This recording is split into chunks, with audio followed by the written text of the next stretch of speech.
నా పేరు దయ, నాకు లేందే అది. Sub inspector of police department. ఆ పిల్లని చూసావా? యానిమల్ లవర్ అంట. మనకంటే యానిమల్ ఎవరున్నారు ఇక్కడ? ఎల్లు కొంచెం నాశనం అయిపోవడానికి కారణం ఈ ఎలక్షన్లు, కరప్షన్లు, 2Gలు 3Gలు కాదు. Single G for girls. ఎవడాడు నా మ్యూజిక్ సిస్టమ్ మీద చెయ్యేస్తున్నాడు? ఎవడాడు? ఫ్లూట్ ఇస్తాడంటాడు. నేను హర్ట్ అయ్యాను. ఇంకో 24 గంటలు మీరు నాతో మాట్లాడొద్దు. నా బతుకేదో నన్ను బతకనే. చేతనైతే చెయ్యి, లేకపోతే అన్ని మూసుకొని కూర్చో. ఊరికి ఎక్కడ కెలకూడదో అక్కడ కెలికేసావురా.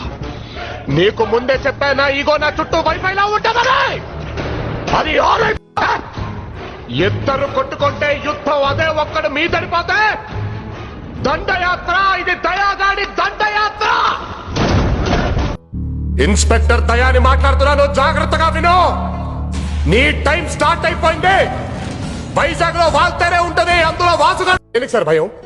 ఏం చేస్తారు మీరు? మహా అయితే లైఫ్ వేస్తారు. ఈ కోర్టు కాకపోతే ఇంకో కోర్టు సార్. 100 సెక్షన్లు ఉన్నాయి, 100 ఫిట్టింగ్లు ఉన్నాయి.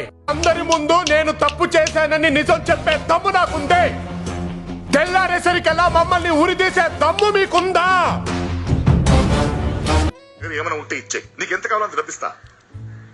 నాకు నచ్చే ఫిగర్ ఒకటి చెప్పరా. 10, 20, 30, 100 నచ్చలే. వ్యక్తిని మానభంగం చేయటం నువ్వు చూసావా? నలుగురు కాదు యువర్ ఆనర్.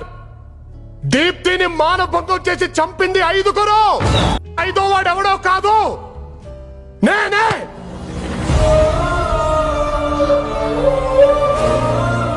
మేము 5గురు కలిసే అమ్మాయిని కిడ్నాప్ చేశాం. పిచ్చా?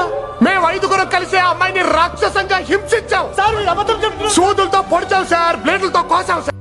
దేవాలయం లాంటి కోర్టు, దేవుళ్ళ లాంటి మీరు, మీ అందరికీ నిజం చెప్పడానికి బతుకున్నాను అనిపించింది సార్. ఇప్పుడు కూడా సార్ ఈ ఎదవ కొంద చావుదాకా వెళ్ళి నాకు అప్పుడు అర్థమైంది సార్, ఆ అమ్మాయి ఎంత నరకయాతను అనుభవించిందో అని.